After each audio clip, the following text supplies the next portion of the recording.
بسم الله الرحمن الرحيم والصلاة والسلام على رسول الكريم. Assalamu alaikum to everybody. Today we talk about the third of the Khalifas, the leaders that the Prophet sallallahu alaihi wasallam called them al-Khulafa al-Rashidun, the guided Khalifs, the rightly guided Khalifs. He said about them as well, al-Khilafatu man ba'di Khilafa, that's the system of Khilafa, ruling by Khilafa, 30 years. Then it will be followed by monarchy. And actually it lasted exactly 30 years. We'll find out inshallah next time when we talk about Ali. It will be 30 years, right? Right. Uthman radiallahu anhu. Uthman was one of the very early Muslims, probably one of the first 10 definitely, although he was one of the Ashara Mubashara, but he was one of the very earliest. As soon as Abu Bakr radiallahu anh became Muslim, he accepted Islam, he started talking to his friends, and one of them was Uthman. He talked to Uthman, he said, let me meet the Prophet. He met him and he became Muslim. Uthman radiallahu anh was 6 years younger than the Prophet sallallahu alaihi wasallam. So he was at the time 34 years old. Came from very rich family. His father was very rich. His father died when he was young, left him money, but then he managed it very well and he became one of the richest in Mecca, and people liked him a lot because he was very generous. Whoever needed loan, whoever needed help, Uthman was always there. But the Meccans were not happy with his Islam. Like they were not happy with the Islam of anybody. So they made life difficult for him. Few years, about 2-3 years after he got married, after he became Muslim, the Prophet had 4 daughters, you know, Ruqayya, Kulthum, Zainab, Ruqayya, Kulthum, and Fatima. Zainab was married to Abil As ibn al-Rabi' or Rabi' ibn Abil As. Ruqayya and Kulthum were married to the daughters of Abu Lahab, the Prophet's uncle. So they were married to their cousins. So when the Prophet became Prophet, he said, send Muhammad's daughters back home. So they divorced them. Uthman married Ruqayya, the eldest of the two. And when life became very difficult for Uthman and other Muslims, he made the hijrah on the 5th year of Da'wah to Abyssinia with Ruqayya and with a few others. The Prophet ﷺ said, this is the first family that made hijrah in Islam after Prophet Lut and his wife. It's the first man who makes hijrah with his family. A year or so after, false news came to the people in Abyssinia and to the Ethiopia that the Meccans have accepted Islam. Muslims came back, they found it was false news. They went back again, and more people went to Abyssinia, but Uthman wasn't one of them. He stayed back in Medina. He stayed in Mecca. He was one of the early immigrants to Mecca, to Medina as well. Almost all the Muslims from Mecca migrated within 1 or 2 months from Mecca to Medina. In Medina, the first thing people want to know about the Sahaba is that they have joined in all the battles of the Prophet ﷺ. That's the greatest privilege that you see. When you see the CV of a Sahaba, the first thing they say, شارك في الغزوات كلها. He joined all the Prophet's missions, which there were 27, if you remember. There were more, but the Prophet did not participate himself. Uthman joined all of them except one, and that is the Battle of Badr. At that time, Ruqayya was very ill, and the Prophet ﷺ asked him to stay with her. So when the Prophet came victorious, he found that Ruqayya has died, and he said, because I ordered Uthman to stay behind, he gave him a share of the spoils. as if he participated. He participated in the Battle of Uhud. He was one of those that Allah mentioned that some of you have fled. But then Allah said, Allah has forgiven them. So people say he fled, but he fled and Allah forgiven him. And those people who criticize him, Allah will not forgive them. Right? Because Allah has forgiven him. So you cannot dispute that anymore. Finished. Right? The Sulh al-Hudaybiyah and Bay'at al-Ridwan in the 6th year, when the Prophet ﷺ with 1,400 Sahaba went to Mecca, towards Mecca, to perform a Umrah, and the Meccans would not allow them, then he sent Uthman. He went to send Umar, because Umar was a good negotiator. But Umar said, the Meccans don't like me, the messenger of Allah. They'll kill me, and I don't have anyone to protect me there. Send Uthman. He's well liked and he respected in Mecca. So he sent Uthman. The news came that the Meccans killed Uthman. That was the messenger's messenger, the emissary of the Prophet, the ambassador. So the Prophet said, we will avenge the killing of Uthman. Allah did not give unknown news to the Prophet, not give him ilm al-ghayb, that Uthman was still alive. So the 1,400 Sahaba gave a pledge to the Prophet that they will all die till death to avenge the death of Uthman. That's a lot of honor for Uthman radiallahu anhu, that the Prophet and all the Sahaba have pledged to fight and avenge the death of Uthman.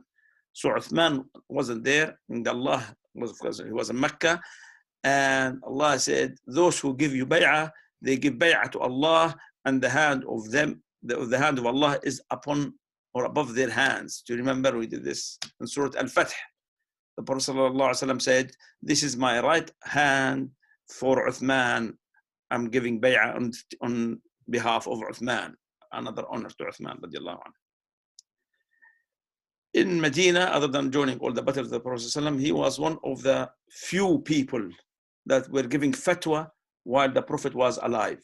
That means people could ask the Prophet ﷺ, while the Prophet wasn't around, they could ask Abu Bakr, Umar, Uthman, and Ali, and Abdullah bin Mas'ud. About 4 or 5 Sahaba, the other Sahabas or people from outside would ask them regarding Islam if the Prophet wasn't there. And not everybody was allowed, permitted, or not everybody put for himself forward. But those people, with the approval of the Prophet ﷺ, were giving fatwa when the Prophet ﷺ was alive. He was known for his generosity in Jahiliyyah and in Islam.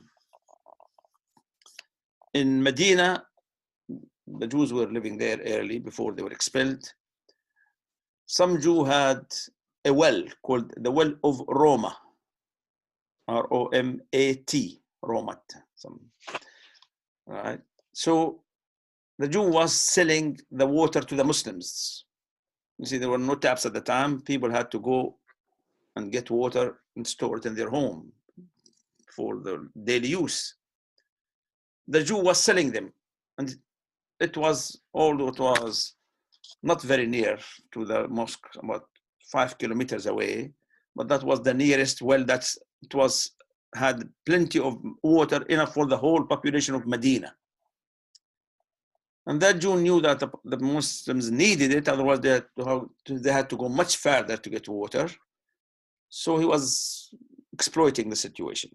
So the Prophet ﷺ said, who will buy the well of Roma, and I will promise him a better one in Jannah. Uthman said, I will. He went, negotiated with the Jew, bought it for 20,000 dirhams, about 2,000-3,000 pounds. And he didn't charge the Muslims a penny. He said, this is for the fi sabilillah.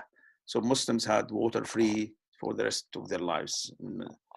That's one of his generosities. The other, other than many little things, the other big contribution he made was in the Battle of Tabuk, called Ghazwat al-Usra, the expedition of difficulties. It came in the summer, and there was not much produce. There was little food stock in Medina. and people didn't have much money. So he participated when the Prophet ﷺ asked him to donate. He donated anything over 400 or 500 camels on his own and 50 horses. Plus he put 1,000 dinar, not dirham. Dinar is about 12 dirhams. In the Prophet's lap, the Prophet ﷺ said, nothing will harm Uthman after today, whatever he did. Right? I mean, people donate with one camel, that's a lot. Just imagine 500 camels. Right? Plus the 1,000 dinars. ما ضر عثمان ما فعل بعد اليوم. Nothing will harm Uthman. And he said about him on that day, I think, Allahumma irda an Uthman fa inni anhu radin. Oh Allah, be pleased with Uthman, for I am pleased with him. After Ruqayya died at the time, the second year of Hijrah, that's at the time of the Battle of Badr, the Prophet ﷺ married him off to his second daughter, Kulthum. From Ruqayya, he had a son, he called him Abdullah, died young.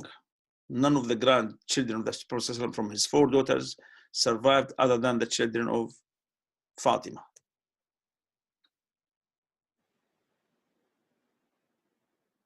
Two, 3 years after, I can't remember when, but Kulthum died.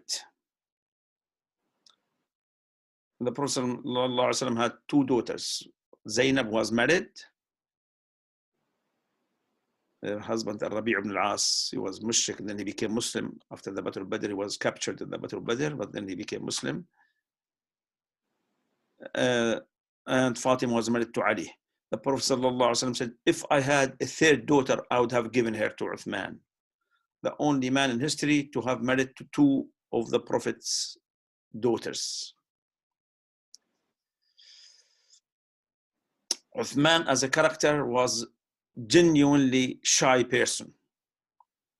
Genuinely, I mean, there is nobody as shy as Uthman in the whole world. 2 or 3 examples of his shyness, because it's important, it's outstanding, it's not normal. Once the Prophet ﷺ was sitting in a garden, and there was a pond that he put his legs in the pond, and his thigh was showing. And he said to Abu Hurairah to guard the garden. He doesn't want everybody to come to see him. He said, whoever comes here, just ask him to get permission. Guess who was the first man, as usual? Abu Bakr radiallahu anhu. He said to the Prophet, Abu Hurairah, Abu Bakr at the door. He said, give him permission and promise him Jannah, heaven. He did. Then Umar came. He said, give him permission and promise him Jannah. He came in. Then Uthman came. He said, give him permission and promise him Jannah, but with a calamity that will befall him. No, that means not normal death. So when Uthman came, the Prophet covered his thigh. I think one of the Sahaba, either Abu Bakr, Umar, or Abu Hurairah, said, Messenger of Allah, why you covered when Uthman came? You didn't when Abu Bakr came and Ali and Umar came. He said, should I not be shy from a person that the angels are shy of? Even the angels are shy of. Right? Uthman said he gave bay'ah when? At the age of 34, and died at the age of 82, nearly 48 years in Islam. He said, since the time I gave bay'ah to the Prophet ﷺ, I've never put my right hand on my private parts for 50 years almost. He never uncovered his body when he took bath. He always covered himself. That's how shy he was. Right? That's how the angels were shy of him as well.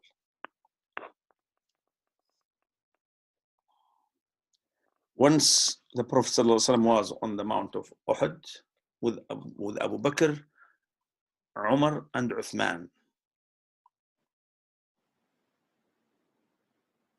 there was a tremor in the mountain. And the Prophet ﷺ said, Mount of Uhud, be steady.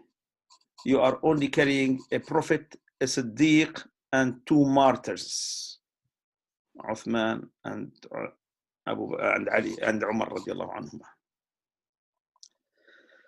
During the time of Abu Bakr and Umar, he was one of the few that Umar radiallahu anhu used to consult all the time. One of the inner circle of Umar, which was, and Abu Bakr, Umar, Uthman, Ali, Talha, Zubair, Abdurrahman ibn Auf, Abdullah ibn Mas'ud. Those were very close to the Khalifas. First Abu Bakr, then Umar radiallahu anhu.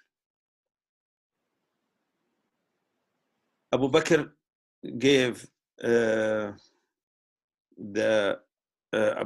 appointed Umar. We know this. Umar was, when he was stabbed, he lived for 4 days after he was stabbed on the 22nd of the Hijjah of 23 Hijri. So Umar lasted 10 years and 6 months. He was asked to appoint somebody. He said, no, I will not appoint. The Prophet ﷺ didn't appoint, but if I appoint, it's not wrong. Anyway, at the end, he made a committee of 6 people that he said those 6 were the Prophet ﷺ pleased with them when he died, and you should choose one of them. The 6 were part of the Ashara al-Mubashshara, who were Abu Bakr, Umar, Uthman, Ali. I hope that you are familiar with them now. And after Ali, we always say Talha and Zubair. They always come together. Talha, if you remember him, is the man of the Battle of Uhud, the man who was shielding the Prophet ﷺ with his back when people were throwing arrows and swords at him, and he lost some of his fingers. It was a very hard battle on the Muslims. Abu Bakr radiallahu anhu said that about the Battle of Uhud, that was all the day of Talha. Right? Talha. Zubair, if you remember Zubair ibn Awwam. Zubair was the Prophet's cousin, his mother Safiya, the sister of Abdullah, brother's father. The Battle of Khaybar, he fought that Marhab, I think the Jewish giant. And when Safiya said, oh my, and then he challenged the Muslim, and Zubair came to fight him. Safiya said, the Prophet's aunt teacher said, Prophet of Allah, he'll kill my son. He was much bigger than Zubair. He said, your son will kill him, inshallah. And he killed him. Zubair. Zubair was married to Asma, the sister of Aisha. So Abu Bakr was his father-in-law. Talha, Zubair, Sa'd ibn Abi Waqqas, the Prophet relative from his mother's side. His uncle, he was much younger than the Prophet, but he used to say, this is my uncle. Uncle from mother's side is Khal. In Pakistani, I think Mamu, something like this. So he was the Prophet's uncle. He used to call, this is the Prophet used to like him a lot. He was a young, strong man, good looking. He used to say, this is my uncle, show me your uncles. Sa'd ibn Abi Waqqas radiallahu anh is the one that in the Battle of Uhud, he was a very good shooter, arrow shooters. He said to him, shoot, Sa'd. I sacrifice for you my father and my mother. And the Prophet never did this to anybody else. Whenever Sa'd is mentioned, next to him, Sa'id ibn Zayd. Sa'id ibn Zayd ibn Amr. Why I mention his grandfather? Because Sa'id was the brother-in-law of Umar ibn Khattab, the one that Umar beat up him and his sister Fatima, then he became Muslim. His father, Zayd ibn Amr, was one of the 4 who were not mushrikeen. He wasn't kafir. He was following the religion of Ibrahim, whatever he knew. He didn't pray, but they did not worship the idols, and they knew that there is Allah and the day of judgment, etc. So his father, Zayd ibn Amr, Zayd ibn Amr, was the cousin of Umar ibn Khattab. So his father, Umar's father, used to beat up the father of Zayd, and Umar, the son, was beating up the son as well, both for the same reason. One for not worshipping the idols, one for becoming Muslim. So after that, from the Ashra left, Abu Ubaidah Amr ibn Jarrah, radiallahu anhu. By the way, Sa'id ibn Abi Waqqas is the conqueror of, the one who finished off the Roman, the Persian Empire in Persia after Khalid moved to Syria. Then we have now Abu Ubaidah radiallahu anhu, the leader of the campaign in Syria, Aminu هذه الأمة, the trustee of this ummah. And then finally Abdurrahman ibn Auf, one of the most generous men in Medina, radiallahu anhu, very close to the Prophet and the Sahaba. So when Umar was stabbed, he asked Abdurrahman ibn Auf to lead the prayer, and then he passed out. And then after that, when he knew he was dying, he chose 6 out of the 7. The other 3 have died. Abu Bakr, Umar, and Abu Ubaidah died. Now we have left with 7. So he chose 6 of them, except Zayd ibn Amr. Why? Sa'id ibn Zayd. Sa'id ibn Zayd. Sa'id ibn Zayd. Why? Because he said he was his cousin, and he did not want any of his relatives to have a part in ruling the Muslims. So he doesn't want to make it like inheritance, like kings do, etc. He said, neither my son nor my relatives should be involved. So now the 6, he said, the 6 of you, you should choose. You have 3 days to choose.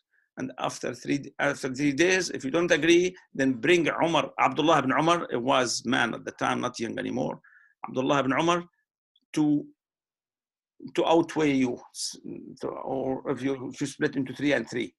But he should not be chosen as a Khalifa.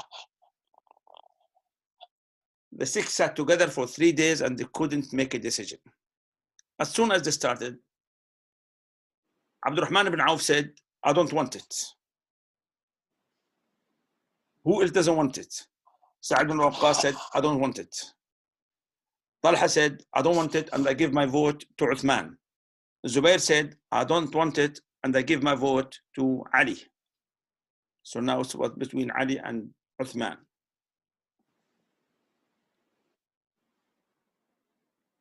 Although they stayed in the house for 3 days, but Abdurrahman ibn Auf was the leader of the group. He was allowed to go around. For 3 days, he was visiting the houses of the Ansar and Muhajirin.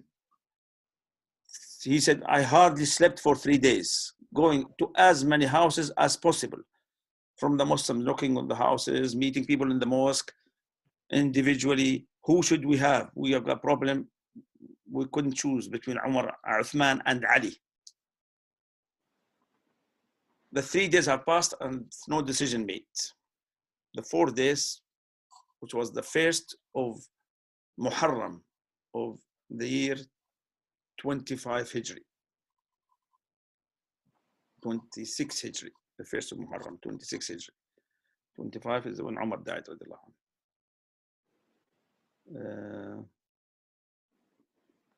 No, 25 Hijri, the 1st of 25 Hijri. So, let me check. No, 20, sorry. Umar died in the 23rd of Hijri. At the end of it, he was stabbed on the 22nd. He was injured before he died till the 26th. He died on the 26th of Hijri, 23 Hijri of the Hijjah. And the committee lasted 27, 28, 29 of the Hijjah. And that was 29 days month.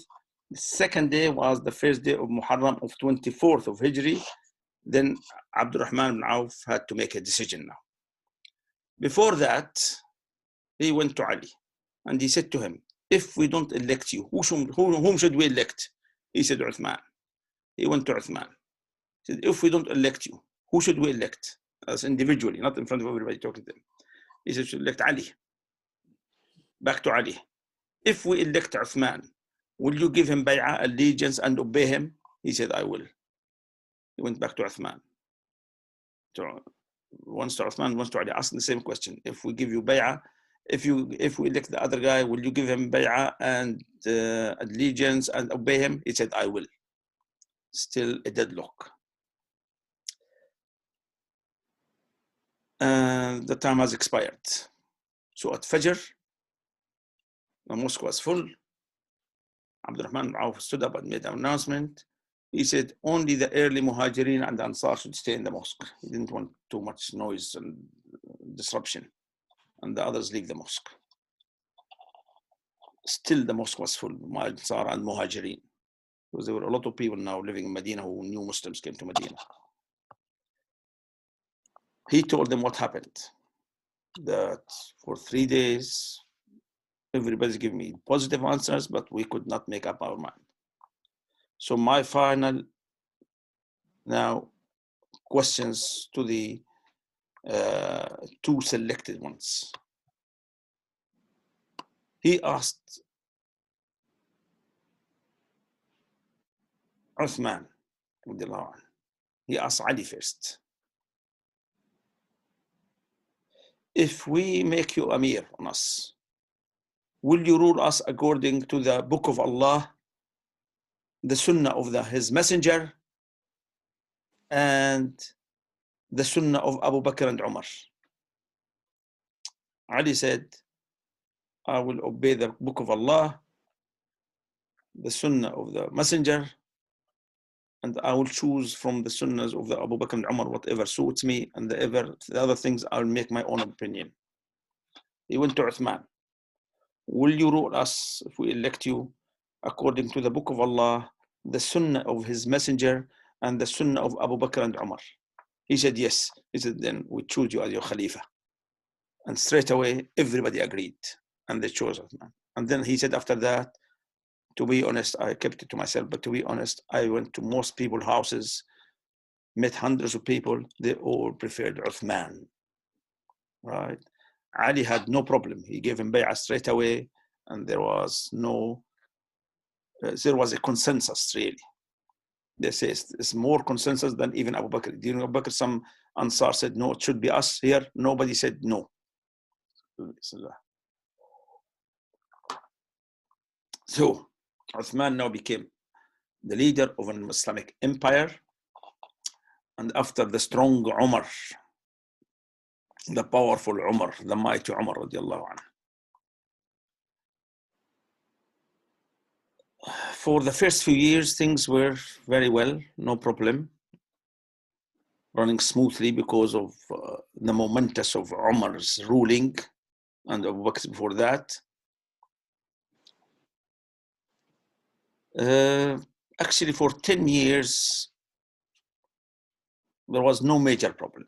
He ruled for 12 years, from year 25, beginning of 24 till the end of 25. 35. So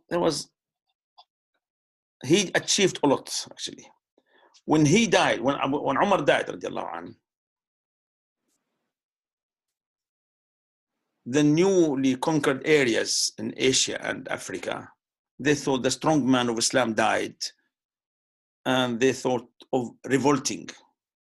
There were many revolts in Persia, in Armenia, Azerbaijan, in Egypt, in Tunis, in Libya, up to, because in Umar time, they conquered up to Tripoli.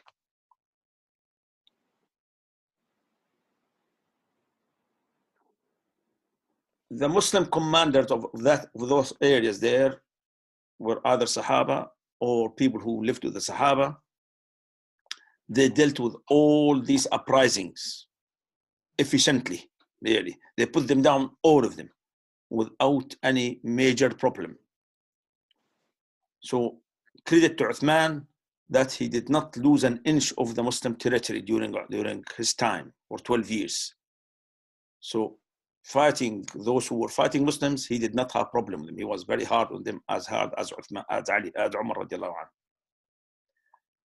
He expanded what sounds now a little bit, but it's compared to Umar's, but really to keep that big empire intact was great achievement. But still in his time, Muslims. He ordered one man called, he was his milk brother, Abdullah ibn Sa'd ibn Abi Sarh. He made him the ruler of Egypt and asked him to expand instead of Amr ibn al-As to go west of Africa. He went as Abdullah ibn Sa'd ibn Abi Sarh as far as Tunisia and the Algerian borders today, where the Romans were there. Heraclius, the emperor who was during Umar time and Abu Bakr and the Prophet died. His son Constantine II became the ruler, and he didn't want to lose Africa. So we start sending ships after ships and from Constantinople, Istanbul now, to fight the Muslims. An interesting story that this man asked Uthman to send him some more soldiers, some supplies. He sent him, amongst them, Abdullah ibn Zubayr. Zubayr is one of the Ashar, his son now, 27 years old, great fighter like his father. Constantine II had a beautiful daughter. So although the Muslims were few, they were 20,000 and the Romans were 120,000, but they were fighting very hard, but neither side could win. And they used to fight. It's a funny thing that when the Muslim called for Zuhr Azan, the Muslim go to pray, and the Romans said, we had enough fighting, they'll go and rest as well. So they were fighting every side till the Zuhr. This Constantine who had a beautiful daughter, and then so those Muslims, all the few, but he doesn't want to fight them forever. He said, whoever killed the Muslim leader, that time Abdullah ibn Zubayr arrived. Notice he's very good in the fighting, and then he made difference. He said, whoever kills that leader, Abdullah ibn Zubayr, I will give him my daughter and 100,000 pounds. Abdullah ibn Zubayr made a counter announcement among the Muslim army. He said, whoever killed that king, he will marry his daughter and get the 100,000 dollars. And guess who killed him? Abdullah ibn Zubayr himself, and married his daughter. What happened that when the second day they went to fight, when the Zuhr Azan came, Abdullah ibn Zubayr said, no, carry on. And the Romans were not ready for that. So he just carried on, and the Romans, they went for their dinner, but it was their last dinner, right? So there was some disturbances in south of Egypt.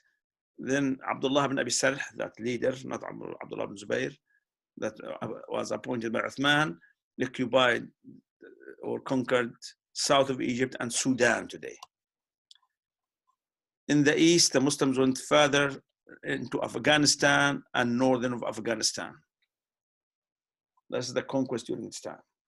During Umar time, Muawiyah was, he appointed Muawiyah as the governor of Syria. Muawiyah suggested to Umar radiallahu anhu, he said, we should have a navy. Most Arabs have never been in the sea, especially not the ones who are living by the sea, but those who are living in the desert.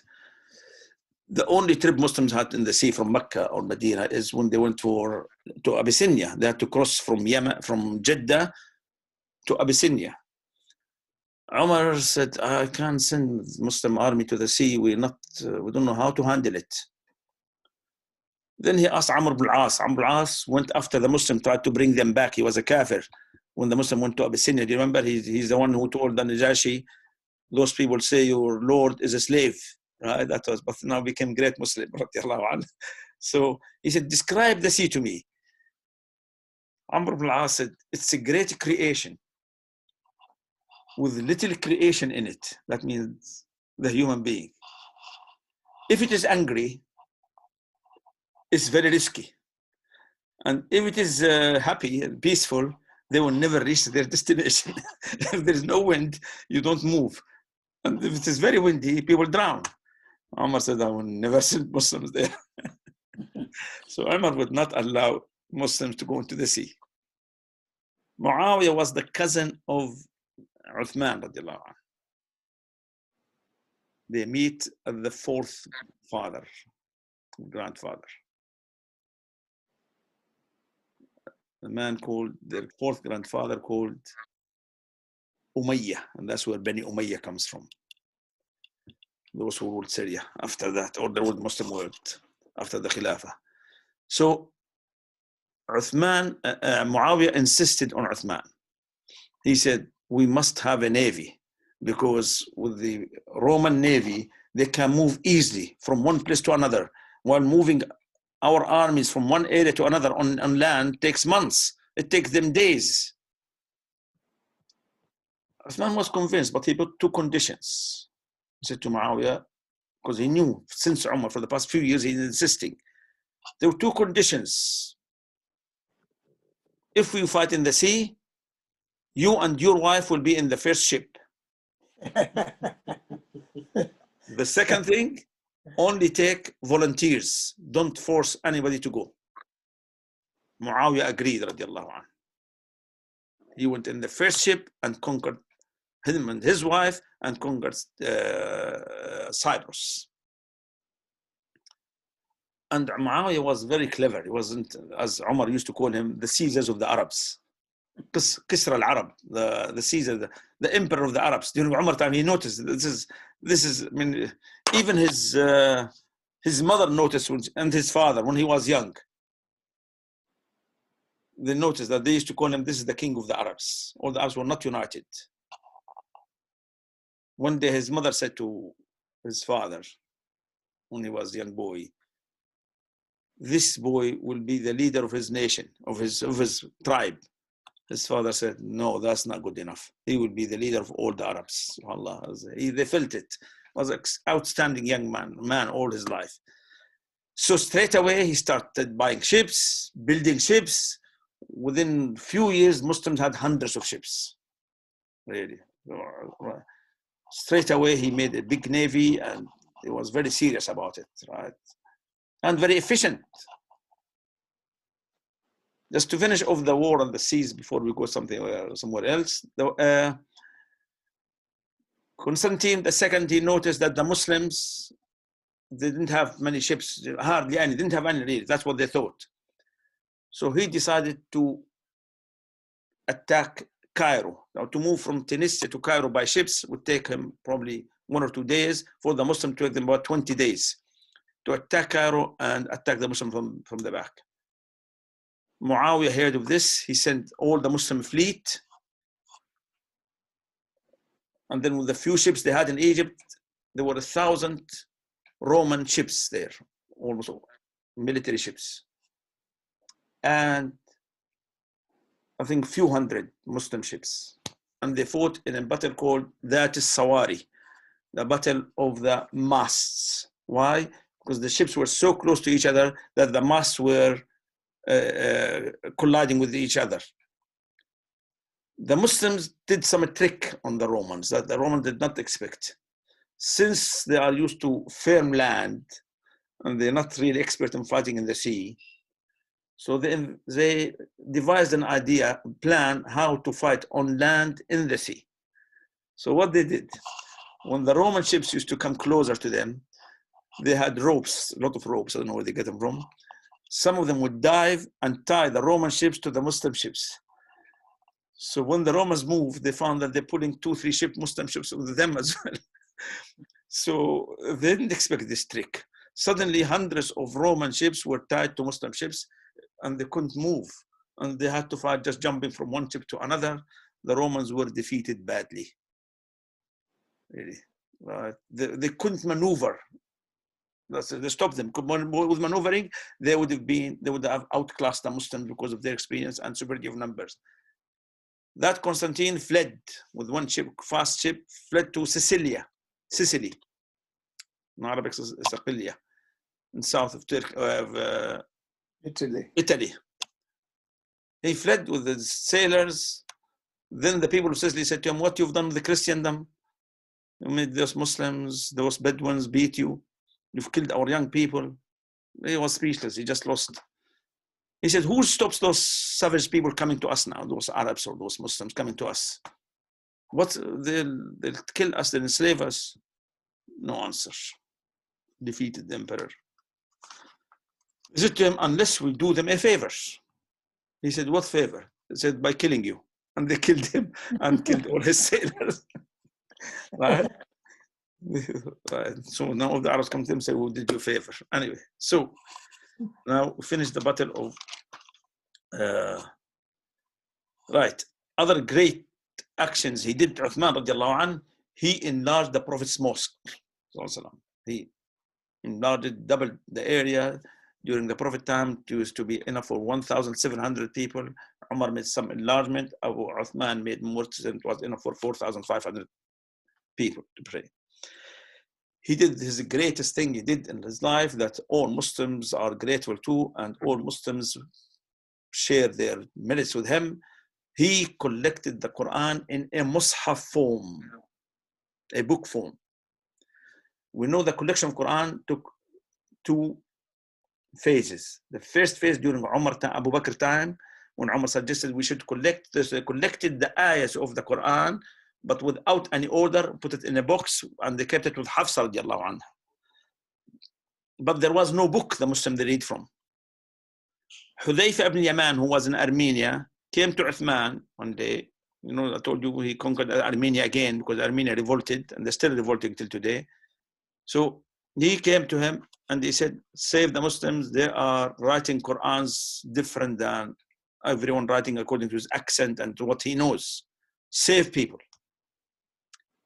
So he realized that because we don't have a book, people know it by heart or what they have written. So he made a committee again. Guess who was put on charge? The same man that Abu Bakr put in charge, Zayd ibn Thabit. Zayd ibn Thabit, who was 21 years old when the Prophet ﷺ died, but he was the chief scribe. Probably had the best handwriting, and he was always present by the Prophet ﷺ writing. So he was the most trusted writer of the Quran, scribe of the Quran. He put Zayd ibn Thabit, Abdullah ibn Zubayr. Who else there? He put, I don't know where it is. Anyway, Zayd ibn Thabit and Abdullah ibn Zubayr and 2 others. He said to them, write the Quran in a book form. They wrote it, what we call Mushaf Uthman. I'll say why we call it Mushaf Uthman. He made many copies and he sent to every governor a copy. One to Syria, one to Iraq, one to Yemen, Egypt. He said, this is the copy of the Quran, and he made sure, of course, the old Sahaba, Ali, and all the Sahaba approved it. There's no one in Medina who did not approve it. This is everything. They checked it, everybody. And he said, all other copies, burn them. And in the same, in Medina, whatever there were copies of people who wrote of Quran, he burned them. Which is the right thing to do. People till today, if you've got a book with mistakes in it, you burn it, isn't it? But from that time, Muslims had no problem now in having the Mus'haf. We call it Mushaf Uthman, in honor of Uthman. What does Mushaf Uthman means? Uthman, the book, we define a book by the author or the publisher, isn't it? Right? So he was the publisher of Quran. And all the Qurans in the world now are called Mushaf Uthman. There could be different fonts. There's different fonts in Arabic and Persians and Urdu, but it's the same writing as Uthman. As Uthman did. It's all called Mushaf Uthman radiallahu anh. So every Muslim that reads the Quran to the Day of Judgment, he will get, Uthman will get rewarded with that. Now, the sad part of the Uthman's ruling is people start complaining about the governors. Even Muawiyah, even Amr ibn al-As. Amr ibn al-As was in Egypt, Muawiyah was in Syria. The people of Kufa complaining a lot. This Kufa is a problem city that caused pro-Muslims a lot of trouble for the next 100 years in Iraq. Still do. Yeah, true. Still do. True. But for the next 100 years, they caused a lot of civil wars. 2 major cities in Iraq, they were Kufa and Basra. Both cities complaining about. Even during Umar time, they were complaining. They said to Sa'd ibn al-As, they said about Sa'd ibn Abi Waqqas, the Prophet's uncle, number 6 in Islam. when he became the sixth man to become Muslim. They sent a message to Umar, we don't want him. He said, why? He said, he doesn't know how to pray properly. Well, those new Muslims know better to pray. And then he came to Umar and he said, I don't know how to pray properly. I've been number 6 in Islam, and those I don't want to rule them. Just leave them. He said, I don't want to defend myself. He didn't want to go back to them. During Uthman time, he changed the governor 6 times. One governor was a righteous man. They sent 2 men. They said, we saw him drinking, and he had to whip him because there were 2 witnesses. And he was a good man, Allah. But anyway, they started behaving like thugs, complaining all the time. So one day, they formed a group, and they were the governor, Sa'id ibn al-As, I think it's called, felt very threatened by them. He sent a message to Uthman, and people around Uthman were saying what to do with them. He said, somebody said to him, send them to Syria. Muawiyah will sort them out. He sent them to Syria. Muawiyah received them. He knew that they were troublemakers. They were hooligans. He received them. They led by a man called Al-Ashtar al-Nakha'i. He received them, gave them good hospitality for a few months, and then he went to visit them. He said, you are welcome here. One more trouble, I'll kill every single one of you. Right? Do you understand? The hospitality is over now. I know it caused problem in Iraq, but not in Syria, in Sham. They knew how serious he was. He came with big force. They were so frightened, they left Syria. After they left. In Kufa, their town again, a man from Basra, next town not next town, but not too far away from Kufa, a man was killed by many people. I don't know how many, 10, 15 men killed him. In Islam, if one person is killed by a group of men, they'll all get killed, or they pay the blood money. The family did not accept the blood money. The judge gave a verdict that all the men should be killed. They sent to Uthman, he approved it. They were all killed. Their families became very, very angry. So we got now Basra and Kufa are not happy with Uthman. In Egypt, people were complaining about Amr ibn al-As because people always complain. So you have to put your foot down. Umar would, but not Uthman radiallahu anhu. In Egypt, people complained. He changed Amr ibn al-As to Abdullah ibn Sa'd ibn Abi Sarh, the one who conquered the Romans in the north of Africa. Still complain about him. He's still no good. They have somehow, the people of Egypt there, the Arabs there are not Egyptians really. They come from either Iraq or southern of Arabia, Yemen and all these areas. Somehow those 3 groups met at Al-Hajj from Basra, Kufa, and Egypt. All complaining about, they have one thing complaining about Uthman. He is not a just leader. Although I don't know what they mean by not just, because from the first day he ruled, the spoils were coming to, not only to Medina, to all the Muslim cities. Every day someone will shout, come and take your shares. Every day, either food or clothing or livestock or gold or silver. Every day Muslims, and in his time, Umar time, he made payments for every Muslim £1 a day. Uthman made it £2 for everybody, doubled it. For the mothers of the believers, double of that.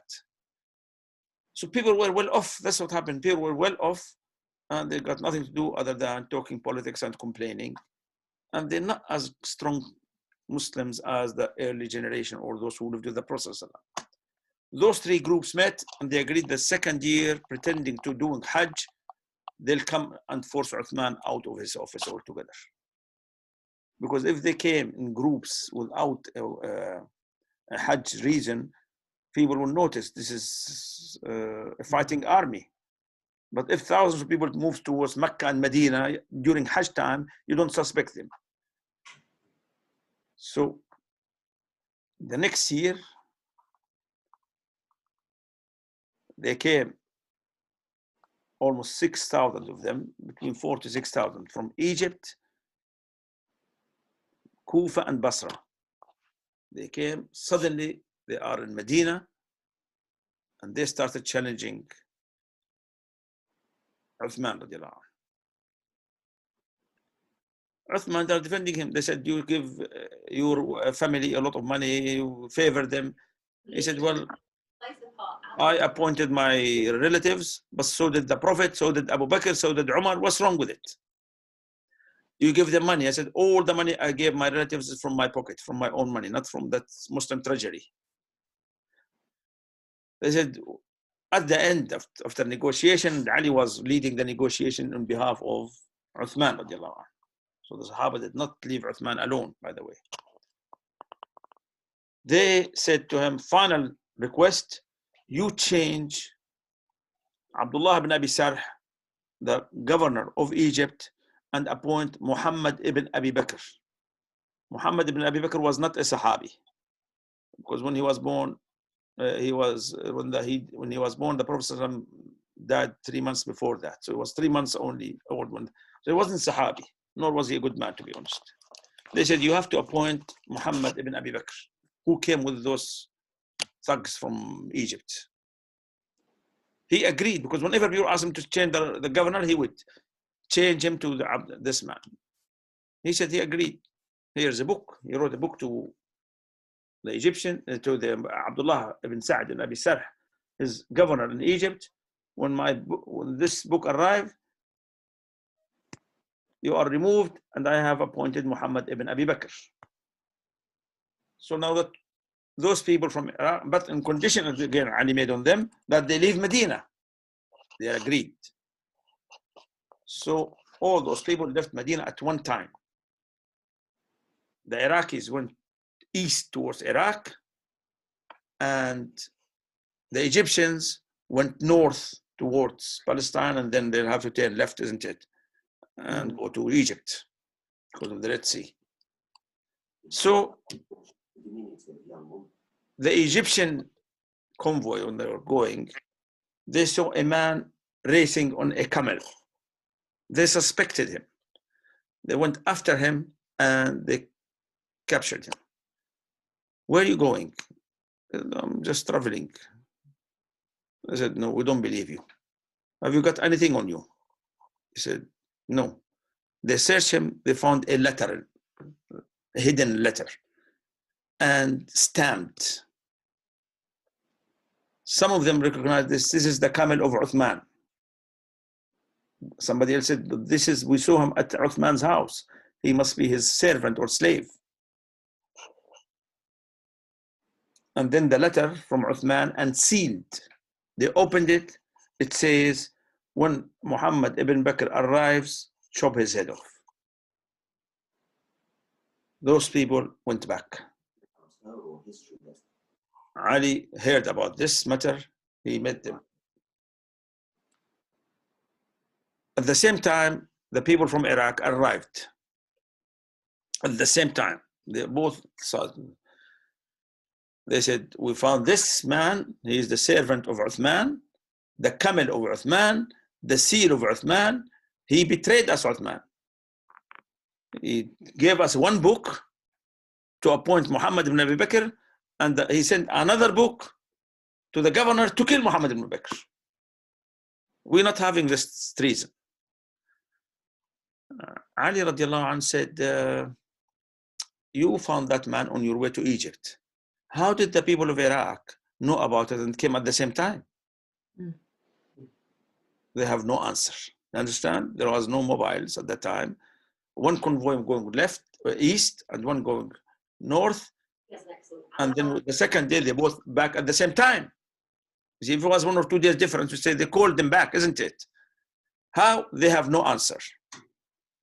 Ali went to Uthman and with these people, some of them, probably Muhammad and Bakr, did you write this? Uthman said no, and Uthman would not lie.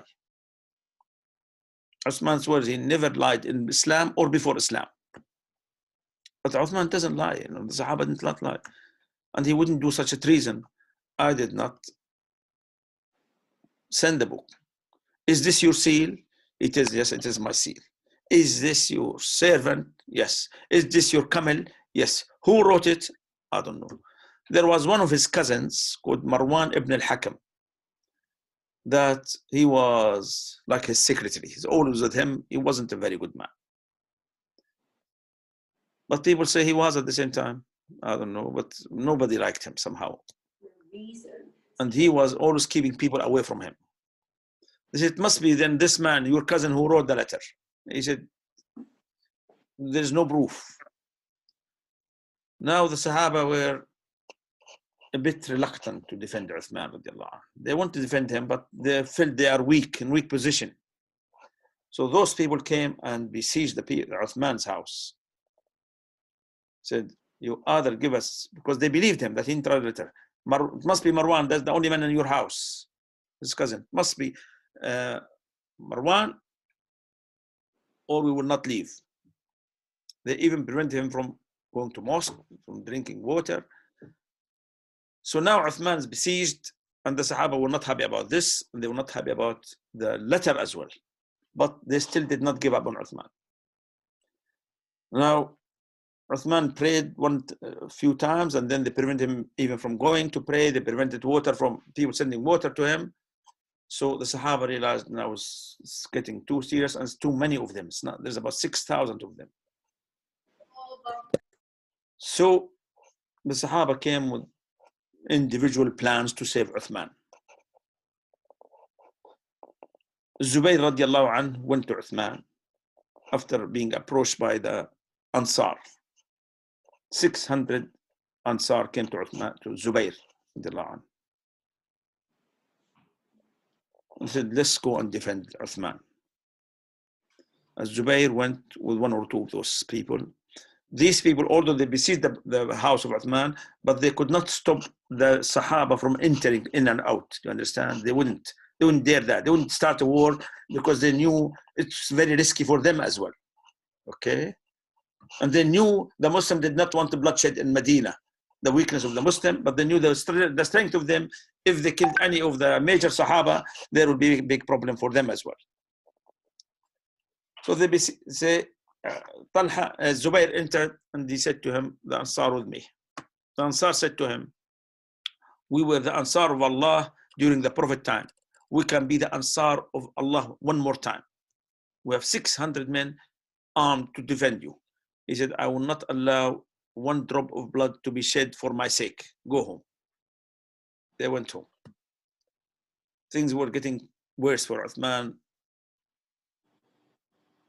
Ali took few Sahaba as well, and few Muhajirin, few Ansar, and marched towards Uthman's house. And he said to him, the only way out is to fight them off. We cannot just watch them like this. They might attack you and kill you. Uthman said, I will not allow anybody to shed blood for my sake. Go home. He's the Khalif and he's giving orders. So what Ali did, radiallahu anh, he put at the gate of Uthman's house all the Sahaba, major Sahaba sons. Their sons now are between 20s and 30s. But Abdullah ibn Zubayr, Abdullah ibn al-Hasan, al-Hussein, Abdullah ibn Muhammad ibn Talha, they put quite important men there, and they were all good fighters.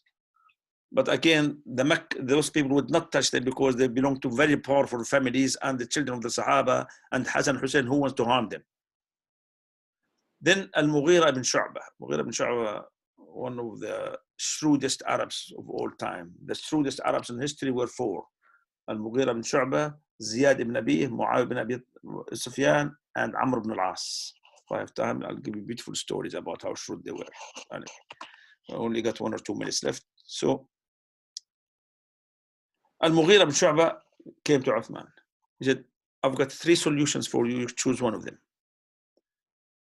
Either come out and we'll fight them. We've got enough people to fight them off. He said, no, I won't fight them. He said, the second thing is, I can smuggle you. I can make a hole between your house and next house and smuggle you and take you to Syria where your cousin is, Muawiyah. He is very powerful there and he can give you protection. He said, I will not leave Darul Hijrah. I made Hijrah here. I will not run away from it. He said, okay, the third thing is, I can smuggle you and take you to Mecca, where those people, they're not shed blood in Mecca. He said, I will not be the first man to shed blood in Mecca when it is haram to shed blood. The Prophet ﷺ said, no blood to be shed in Mecca. Allah allowed it for 1 hour when he conquered Mecca, and then he made it haram till the day of judgment. I will not allow any of those 3 solutions.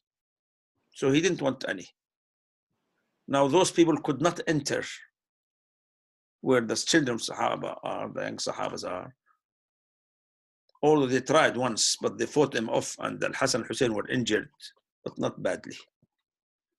So what they did, the Sahaba, the children of Sahaba were at the door. They climbed the roof of next door, made a hole, went to Uthman's room. He was with his wife and the servants, and killed him, and disappeared suddenly. The news spread in Medina that the Khalifa was killed. Ali became mad, radiallahu anh. He went to the Uthman's house. He punched his sons, one in the face, one in the chest. Where were you? They said, we were at the gate and we didn't see them. They came from the roof, we wouldn't see them. And that was the end of Uthman radiallahu anh. He died on the 18th of the Hijjah, 35 Hijri. He ruled for 12 years, radiallahu anh. After that, the Sahaba chose Ali. We'll come to this when we talk about Ali. Just 2 more things about this. Who killed Uthman? Many people say some Sahaba, Talha, Ali, etc. Ibn Taymiyyah said, not a single righteous man was involved in the killing of Uthman radiallahu anh. Ibn Sirin, a Muslim historian who lived, he was young at the time, but he was from the same generation, the second generation. He said, one day I was making Hajj. When I was doing Tawaf, I heard a man saying, oh Allah, forgive me, and I don't think you will. Oh Allah, forgive me, and I don't think you will. He said to him, this is a strange dua. Why you don't think Allah will forgive you? He said, I was one of those who attacked Uthman. No, who hated Uthman. I was in the armies, but I was one of those who hated him. I promised myself, if I see him, I would slap him. So when he died, when he was killed, I entered the room and pretended to be sorry for him, stayed in the room till there was nobody there. Then I uncovered him and slapped him. Since I slapped him, my hand became paralyzed like a piece of wood. And he showed him his hand, which was covered. He said, I don't think God will forgive me.